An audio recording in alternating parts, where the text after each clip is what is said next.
নমস্কার বন্ধুগণ, শুভেচ্ছা জানিয়ে বিজয় একটা শর্ট প্যান্ট করে দেখাচ্ছি আপনাদের। পেপার কাটবো, মাপ দেখাবো, ড্রয়িং করবো, ফর্মুলা বোঝাবো। আশা করি আমার ফর্মুলা আমি যা খুলে পরিষ্কার করে ভেঙে ভেঙে বলছি তাতে আপনারা বুঝতে পারবেন।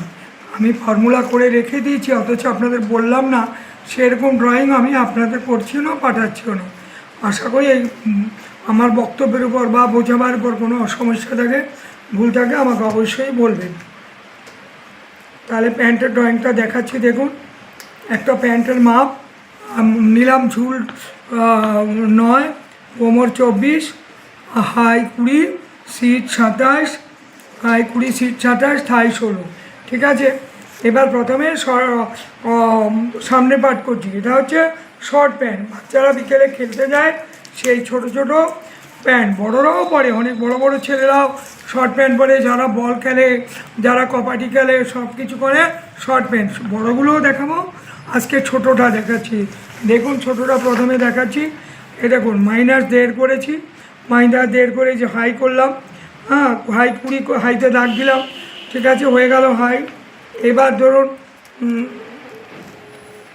-1.5 করে প্রথমে আগে ঝুলটা বলি।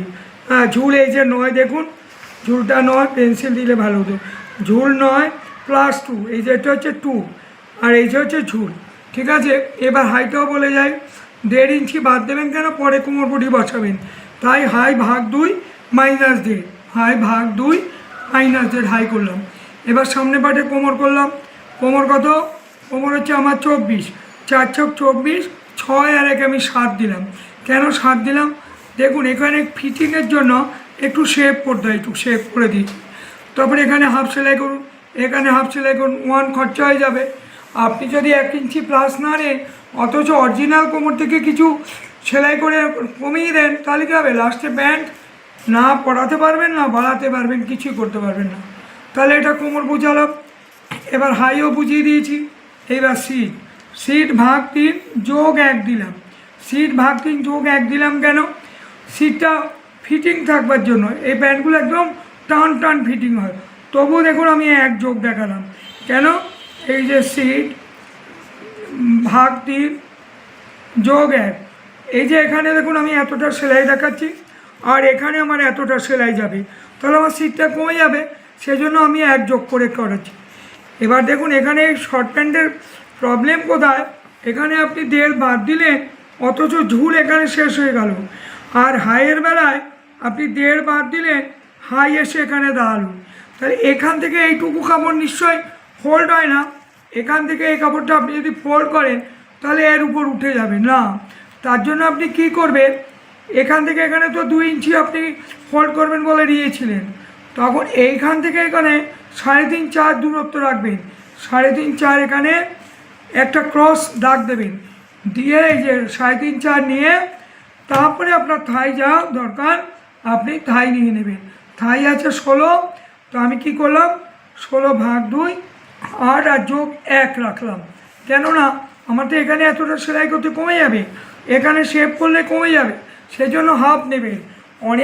অনেকেই টেলাররা বলে ফিটিং কাটে, পরে আসতে ভাই একটু বাড়ানো যায় না, কমানো যায় না, অলরেডি ছোট হয়ে যায়। এটা থাই ভাগ 2 যোগ 1 নিয়েছি, এটা থাই ভাগ 2 যোগ 1.5 নিয়েছি, এটা 1.5 নিয়েছি। ঠিক আছে, থাই ভাগ 2 আর যোগ 1.5 নিয়েছি, যোগ 1 নিয়েছি। এই যে 1.5 ইঞ্চিটাই দেখুন, এখানে একটা 1.5 ইঞ্চি লিখে দিয়েছি। এই 1.5টা কী করবো? এই দেখুন ফোল্ড হয়ে গেল। এখানেও কিন্তু দেখুন মিলে গেল, ফোল্ড করলাম, এমন করে কাটলাম, এখানে মিলে গেল। এইবার যখন এখানে এই কাপড়টা কাটবেন, এই দেখুন এই সমস্যার কাপড়টা কাটবেন, তখন কি করবেন? আগের থেকে না কেটে বোঝালাম, কাটলাম কেন? আপনাকে বোঝাবার জন্য। তখন কি করবেন? শর্ট প্যান্টে এইটা একটু এই দিকে বেশি রাখবেন, এই করে ছবিটা এই করে এই এসে এই রাখবেন। যেই এই কাটবেন তখন কিন্তু আর শর্ট হবে না, কেটে বাজে শর্ট হবে, মিলবে না। তাই জন্য এই কাপড়টা রেখে দেবেন। কি প্রবলেম আসবে আগেই বুঝিয়ে দিলাম, হলো। এবার দেখুন তাড়াতাড়ি পিছন পাট দেখাচ্ছি। এটা হচ্ছে শর্ট প্যান্ট, ছেলেদের খেলার প্যান্ট, পিছন পাট, এটা পিছন পাট হয়ে গেল। এটা ঝুল 9, কোমর 24, হাই 20, সিট 27, থাই 16, একই মাপ। এবার দেখুন আপনি এইটা বসিয়েও কাটতে পারেন, এটা বসিয়ে কাটছি দেখুন ঠিকঠাক আছে। পিছন পাটে কিন্তু সব সময় এই কোমরটা এখানে সোজা নেবে, কিন্তু পিছন পাটে একটু উঁচুতে রাখবেন, মিনিমাম 1 ইঞ্চি 1/2 ইঞ্চি উপর দিকে রাখবেন। কেন? সবসময় দেখবেন প্যান্ট পরলে পিছনের কোমর থেকে বারবার নেমে যায়, বারবার নিচে নেমে যায়। কেন নামে? যদি আপনি সমান সমান দুটো পাটি কাটেন তখন নেমে যাবে। ওই জন্য পিছন পাটে আপনি 1 ইঞ্চি উপর রাখুন। তাহলে এটা কোমর বোঝাচ্ছি। এবার কোমরের ফর্মুলা কী দিয়েছি দেখুন, কোমর ভাগ 4 যোগ 3। কোমর ভাগ 4 যোগ 3 কেন দিয়েছি? এখানে আপনি 1 ইঞ্চি সেলাই করে লস করবেন, এখানে 1 ইঞ্চি টেকিং করবেন, এখানে 1 ইঞ্চি পিছনে স্টক রাখবেন, মানে কোনো কারণে কোনো প্রবলেম হবে তাই রাখবেন। তাহলে এই 1 ইঞ্চি খরচা হলো, এই 1 ইঞ্চি খরচা হলো, এখান থেকে এটা সেলাই করতে 1/2 ইঞ্চি খরচা হলো, বুঝিয়ে দিলাম। হাইও একই ঘটনা, -1.5 করলাম, তাহলে হাই কত আছে আমার? হাই আছে আমার 1.5 ভাগ দিলে 11। হাই কত আছে আমার? হাই হচ্ছে কোথায়? হাই হচ্ছে 20, দেখুন 10, হাই 20 10। আমার যেখানে ঝুল শেষ হচ্ছে সেখানে হাইও প্রায় শেষ হচ্ছে, 1/2 ইঞ্চি এদিক ওদিক হয়েছে। যাই হোক, কিছু অসুবিধা নেই, কিন্তু হাই আর ঝুল এক জায়গায় আসতে পারে। কত সময় দেখবেন বড়দের ক্ষেত্রে দেখাবো, হাই এখানে শেষ হয়ে হাই ঝুলের আগেই হাই সিটের আগেই উঠে গেছে, এখানে এসে যাবে ঝুলের আগেই। সেই ড্রয়িংটাও আপনাদের দেখাবো, বড়দের শর্ট প্যান্ট। হ্যাঁ, সিট ঠিক করেছি, ভাগ 3 যোগ 3 নিয়েছি, সিট ভাগ 3 যোগ 3, কারণ সবার পিছনে বডি বড় থাকে সেই জন্য 3 নিলাম। এমনিতে এখানে হাফ সেলাই করবেন, এখানে এটা সেলাই করে কমাবেন, তাহলে কী হবে? এইটুকু মাপ আপনার সিটে বাচ্চাটার দরকার আছে। তাহলে সিট ভাগ 3 যোগ দিলাম, থাই ভাগ 2 যোগ 2 নিলাম, থাই ভাগ 2 যোগ 2.5 নিলাম। আর এখান থেকে এখানে 3.5 4 রাখবেনই রাখবেন, 3.5 4 এটা ক্রসে আনবেন। কেন? এটা যদি আপনি এরকম দেখুন, আমি বুঝিয়ে দিচ্ছি, না রাখেন, ধরুন আমি কাটি আগে, হ্যাঁ সবচেয়ে ভালো আমি আগে কাটি, তারপর দেখুন কি ভুল বেরোচ্ছে। কাটলাম, এই দেখুন কেটে দিচ্ছি, কাটলাম, হাইটা বের করে নিই।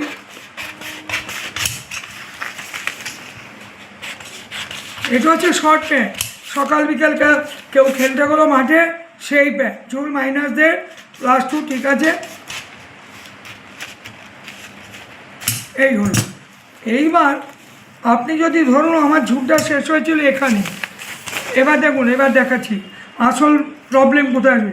ঝুল আপনার এখানে শেষ হয়েছিল, সিটও হাইও এখানে শেষ হয়েছিল, হলো। এবার আপনি 2 ইঞ্চি সোজা টানলেন, এটা সোজা টানলেন, সোজা টানলেন, তাহলে সোজা টানি, আমি এটা কেটে ফেলি, কেটে আপনাকে বোঝাতে হবে।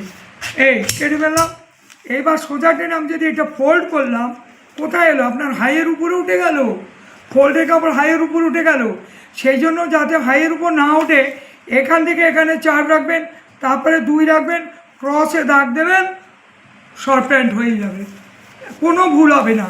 আর কোমরপটির ফর্মুলা একই, ওই আপনি ওই ফুল প্যান্ট হাফ প্যান্টের কোমরপটি যা করেছেন এটাও তাই। দেখুন কোমরের পটি, এটা হচ্ছে কোমরের বাম সাইড মানে বাঁ হাতের কোমরপটি সবসময় একটু বড় থাকে, তবুও শর্ট প্যান্টের ক্ষেত্রে অত বড় থাকবে না। কোমর ভাগ 2 যোগ 3 হচ্ছে কোমরপটির লম্বা, চওড়া কত নেবেন? 2 অথবা 2.5 নেবেন, 2 অথবা 2.5। আর ডান সাইডের কোমরের, এটা হচ্ছে ডান সাইড, এইটা কোমর ভাগ 2 যোগ 2.5 নেবেন, চওড়ায় 2 অথবা 2.5, চওড়া ডাইনে যা নেবেন বাঁয়ে ওটা নেবেন, আর লম্বায় শুধু এটা যদি 3 নেন, এটা একটু 2 নেবেন। পিছনে 1.5 খাবে, সামনে একটা প্যান্ট উপরে একটা প্যান্ট খুব বড় হয়, তার জন্য আপনি একটু বেশি নেবেন। এই হচ্ছে প্যান্টের ফর্মুলা। শর্ট প্যান্টে পকেটের দরকার হয় না, কিচ্ছু করতাম না, প্লেন শর্ট প্যান্ট করে দেবে। যদি সম্ভব হয় কেটে সেলাই করে দেখাবো। নমস্কার বন্ধুগণ।